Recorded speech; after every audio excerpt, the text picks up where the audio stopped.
And yeah, let's go ahead and get started. So this was for the first week, which was what, October 5th? And we had to have a written signature, and I put my signature here. And this is what I call my school signature. I never wrote out the word Cindy. I usually just put C. Dupre whenever I had to sign a pass for a kid to go to the bathroom or down to the library or to the main office or whatever.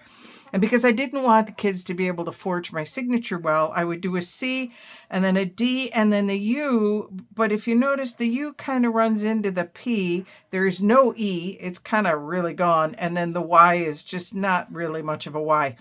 But I would do it that way so that they would not be able to forge my signature. So there's that. So there's my written signature. Something from mythology or legend. This is actually out of a newspaper. I think it's supposed to be a Liberty coin. I don't know, but I thought she was close enough to mythology. She's got the olive. I think that's an olive branch in here. And then the Torch of Liberty. And I figured it was mythological enough that we could use that. Something heavy, you're not going to be able to see this. It's very dim, but that's a rhinoceros. And I put the rhinoceros charging Liberty because, you know, Liberty is kind of in danger right now around the world. So, yeah, we'll put that there. Patterned paper in a neutral color. I suppose pastels are neutral. I just wanted something down there that, you know, that's my substrate. Clear tape or masking tape, you probably can't see it, but I taped my bit of yellow on with Scotch tape. So that was the first week. Second week, list of ingredients, a list of a few ingredients from a favorite recipe. So I put 2 bags of chocolate chips and 2 cups of oatmeal and a smiley face because chocolate chip oatmeal cookies are my favorite, absolute favorite. Something found in my bag or my purse. I have Kleenexes, tissues, always near me. They're not actually Kleenexes, they're puffs. And I always have them within a hand's reach. Something mechanical. I just had an extra picture of a sewing machine. Something that looks like a secret code. I hid it under the Kleenex. There's Morse code, which to me is a secret code because I don't understand it. I don't know Morse code. A house key. Well, this was from Key Bank and it had a key on it. And I thought, there we go. And a house. Oh, a house and a key. So there's the house and there's the key. The third week, this one didn't come out, so it's all right. Something associated with a specific time of day. I could not think of anything. I thought maybe a meal, but I couldn't find a decent picture of a dinner, and I finally gave up on that one. A famous person, for those of you who don't know, that is Dwight D. Eisenhower. He was the president of the United States when I was born. So that's how old I am. You can look him up, and that's how old I am. A rubber stamping in blue ink. I just used the top of my Elmer's glue, and I made blue circles just for fun. A triangle. This was a piece of a masterboard that I had made at one point. I made a lot of journal tags out of it, and it was just an extra piece that's been hanging around for quite some time. I decided to use it. A portion of an envelope from mail this week. This gave me fits because nothing I have is metered. I get bills all the time, and the bills are never metered. They're always first class, stamped first class postage, and then they're not metered. So trying to find anything with a meter stamp, I had to actually go back a little bit in order to find that. So it's actually not from this week. And instructions is my bonus. Oh, by the way, I made that a tuck spot, so I figured I could put that in there.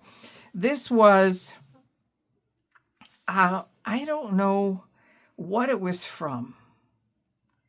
I think it was from some yarn that I recently bought. Not yarn, embroidery floss. I think it was from embroidery floss. It says, due to recently passed ecological laws, all floss manufacturers have had to change over to oil-based or naphthol dye for certain colors. As a preventative measure, we suggest you that you remove the labels and thoroughly rinse the threads until all traces of color bleeding stops. This should be done prior to beginning your work. Once the thread is dry, stitch as normal. So that was from some embroidery floss that I had gotten a long time ago.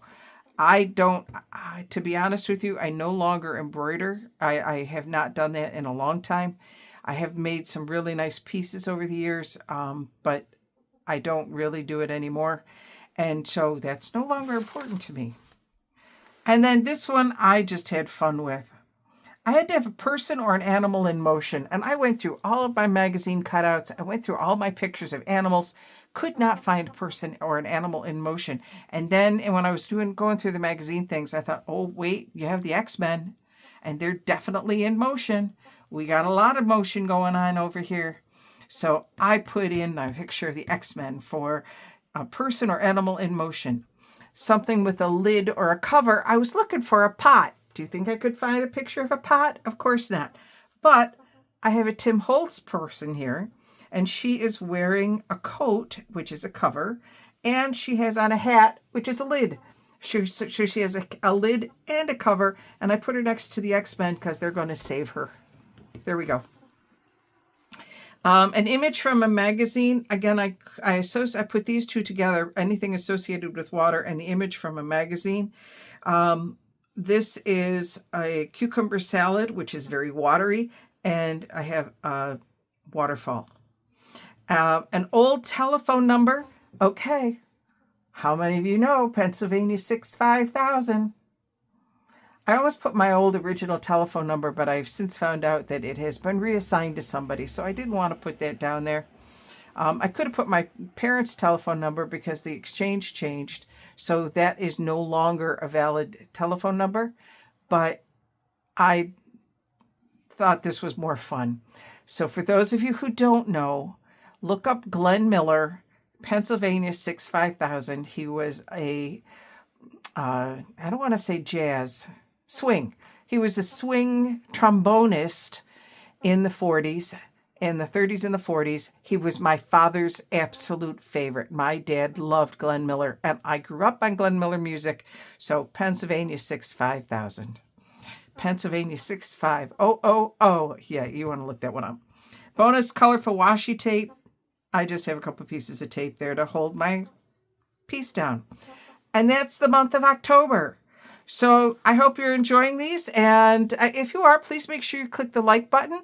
And please make sure, leave me a comment. What are you thinking of these? Give me some feedback on them. Because quite honestly, this is not so much. But I'm